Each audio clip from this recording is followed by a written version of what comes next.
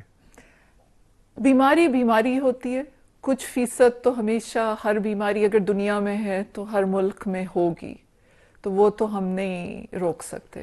یہ جو پینے کا پانی ہے، آپ کے پاس کیا حل ہے اس کا کہ لوگوں کو یہ باور کرایا جا سکے کہ وہ پینے کے صاف پانی کے لیے تگودو کریں؟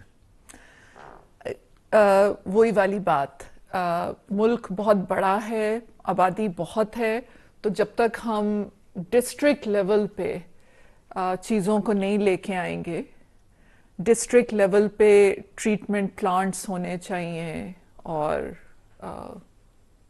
سلوشنز ہونی چاہیے.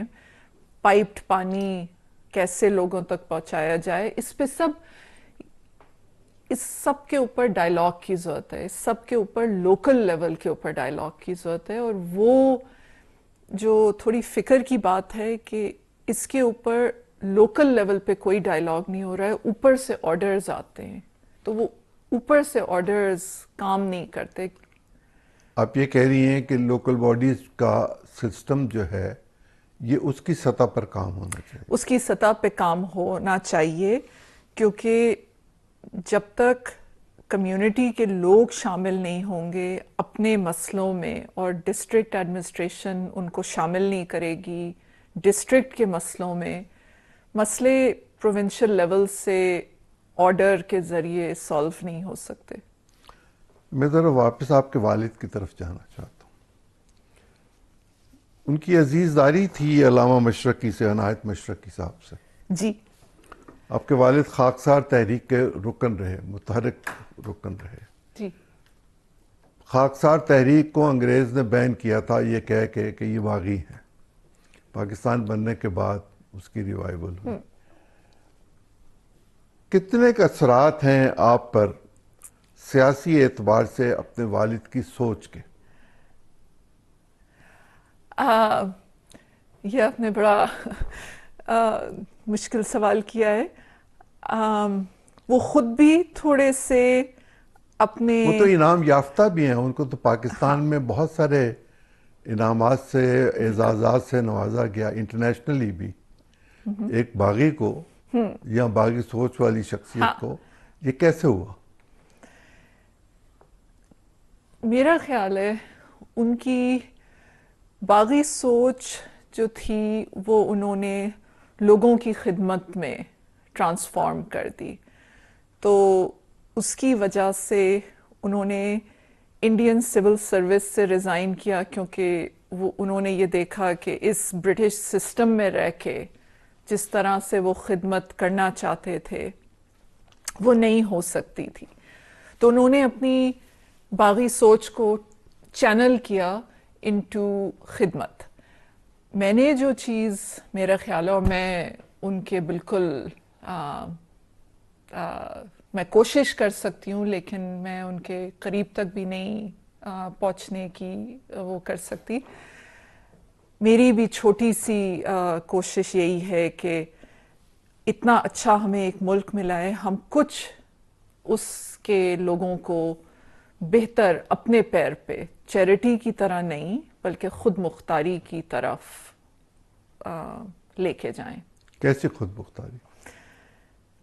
لوگ اپنی غربت میں کوششوں میں موجود اور لگے ہوئے ہیں. یہ نہیں ہے کہ وہ کسی کا انتظار کر رہے ہیں. ہمیں صرف انہیں تھوڑا سا ہیلپ کرنے کی ضرورت ہے کہ ان سے پوچھ کے پروگرامنگ یا گورنمنٹ کے اتنے انیشیٹوز ہیں، پرائیویٹ سیکٹر کے اتنے انیشیٹوز ہیں، لیکن ان کے بیچ میں ایک ڈسکنیکٹ ہے کیونکہ لوگوں کو شامل نہیں کیا جاتا ہے فیصلوں میں. لوگوں سے کوئی فیڈ بیک نہیں لیا جاتا ہے کہ یہ کلینک اچھی چل رہی ہے یا نہیں چل رہی ہے. تو لوگوں کی رائے کی کوئی اہمیت نہیں ہے. آپ یہ کہہ رہی ہیں کہ جو سٹینڈرڈز ہیں ان کے تعین کے لیے لوگوں سے رائے لی جائے کہ یہ انسٹیٹیوشن اے سٹینڈرڈ کا ہے، بی کا ہے، سی کا ہے، کہ ناقابل استعمال ہے. یہ کہہ رہی ہیں یا کچھ اور کہہ رہی ہیں؟ یہی کہہ رہی ہوں. یہی کہہ رہی ہیں. میں منسٹری میں جب کام کرتی تھی تو میں نے ایک چیز، منسٹری آف ہیلتھ میں جب کام کرتی تھی میں نے ایک چیز دیکھی کہ کوئی بھی پروموشن جو ہے وہ جو اینڈ یوزر ہے یا اس کا پروگرام کا کوئی فائدہ ہوا ہے یا نہیں فائدہ ہوا ہے، پروموشن پہ اس کا کوئی اثر نہیں ہوتا ہے. ہمارے ملک میں پولیو کیوں ختم نہیں ہو رہا؟ پولیو ختم اس لیے نہیں ہو رہا کہ لوگوں کا ٹرسٹ اپنی حکومت پہ، اپنے لیڈرز کے اوپر کم ہے. وہ سمجھتے ہیں کہ یہ ہمارے لیے اچھی چیز نہیں ہے، اور وہ بھی چھوٹی سی پاکٹ ہے. یہ نہیں ہے کہ زیادہ تر لوگ، لیکن یہ تو کراچی میں بھی بالکل کیسز ملے، دوسرے شہروں میں بھی ملے، ان علاقوں کی جن کی آپ نشاندہی انڈائریکٹلی کر رہی ہیں ان میں بھی ملے. بالکل.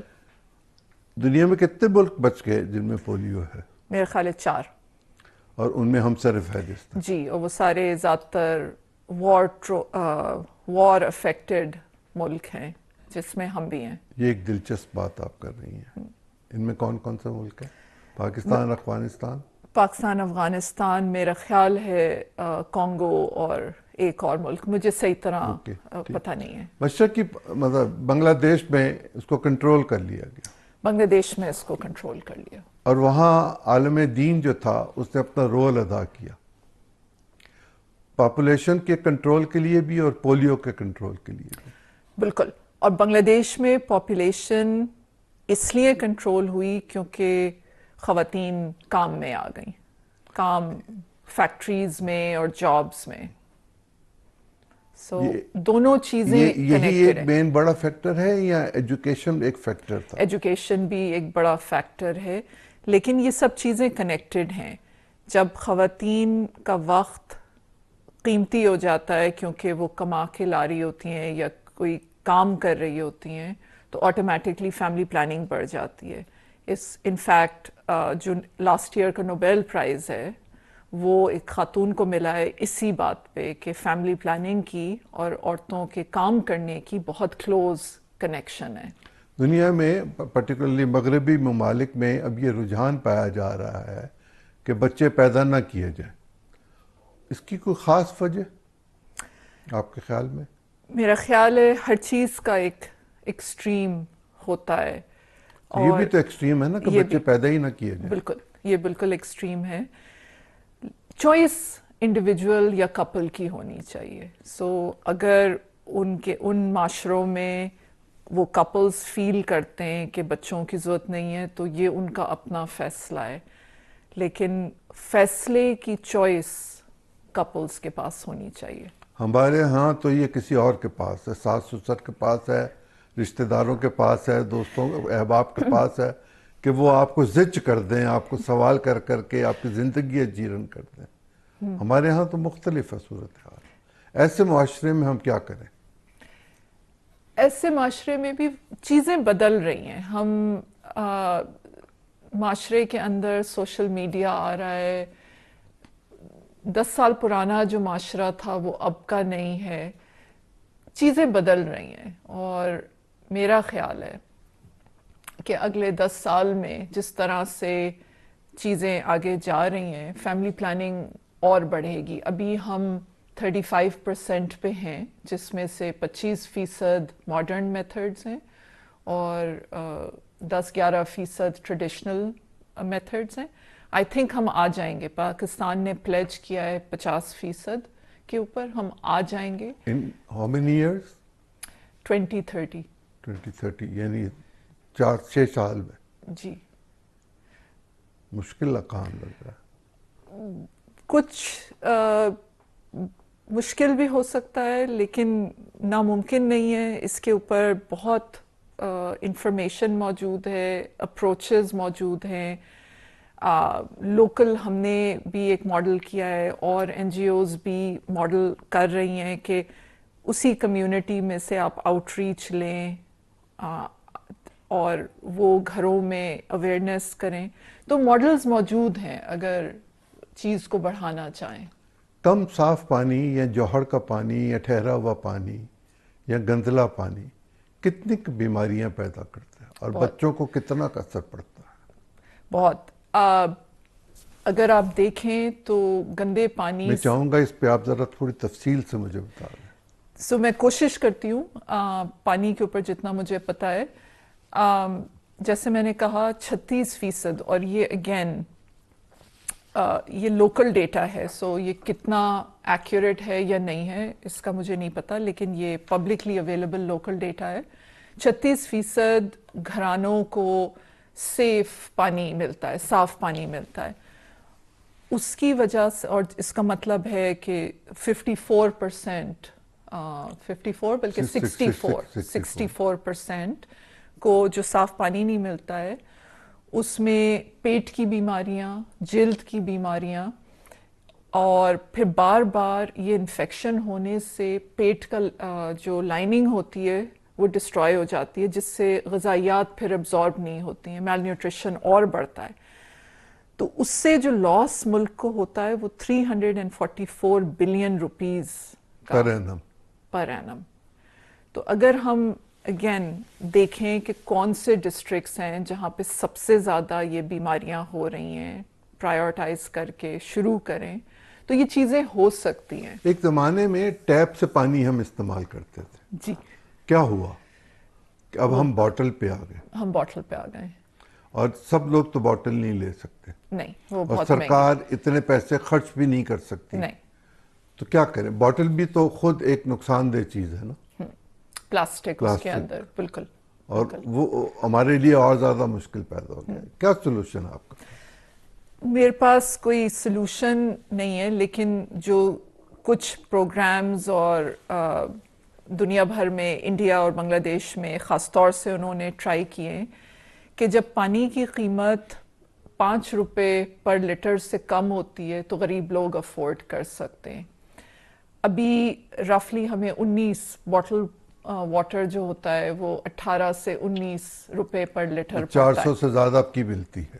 400 سے زیادہ کی ملتی ہے اور کچھ سستی برانڈز ہیں جو آپ کو مل جاتی ہیں. اور ان کے صاف ہونے کا کوئی یقین نہیں. ان کے صاف ہونے کا کوئی یقین نہیں ہے. اگین پانی ایک ایسی چیز ہے جو کہ بہت سلوشنز موجود ہیں. وہی والی بات آ جاتی ہے کہ پرائیورٹی. ہمارے ہاں صحت پر کتنا خرچ ہوتا ہے سالانہ, کو آپ کو اندازہ ہے؟